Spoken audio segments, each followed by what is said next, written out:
আমলিক সরকারের স্বৈরাচারী পুলিশ আমাকে ধরে নিয়ে বন্দুকযুদ্ধের নামে নাটক সাজিয়ে আমাকে গুলি করে। আমি একটা বড় আশা, বড় দাবি করে নিয়ে আসলাম আজ, যে আমি আজ চেয়ারম্যানের সাথে আমাকে দেখা করব।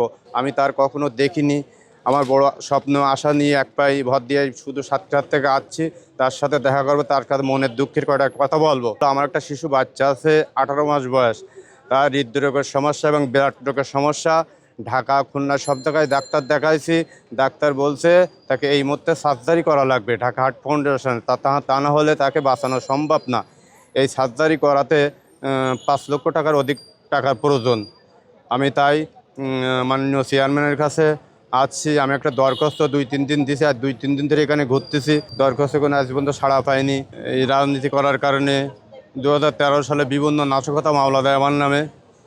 সাবেক এমপি এবং বর্তমান ধানের শীষী কান্ট্রি কাজী আলাউদ্দিনের সাথে মামলা দেয়। মামলা দেওয়ার পরে আমি দীর্ঘদিন পালায় থাকি। আমলিক সরকারের স্বৈরাচারী পুলিশ আমাকে ধরে নিয়ে আমাকে আটকা রেখে বন্দুকযুদ্ধের নামে নাটক সাজিয়ে আমাকে গুলি করে। এমনকি আমার জানে মারতে চায় এবং টাকার বিনিময়ে আমার জানে না মেরে আমার পায়ে গুলি করে, পা কেটে আমার বাদ দিতে হয়। দীর্ঘ এই মামলা, নাশকতা মামলা এবং বিভিন্ন মামলায় 1 বছর দীর্ঘ জেল খাটি।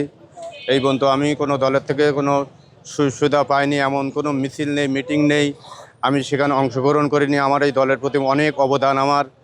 আমি 3 হুইলার 10-12 সিটের মাহেন্দ্র গাড়ি চালাই, বিভিন্ন জেলা উপজেলার নেতা নিয়ে বিভিন্ন সমাবেশে অংশগ্রহণ করি। দয়া করে আমার বিষয়টা চেয়ারম্যান সাহেব দেখবেন, বিবেচনা করবেন।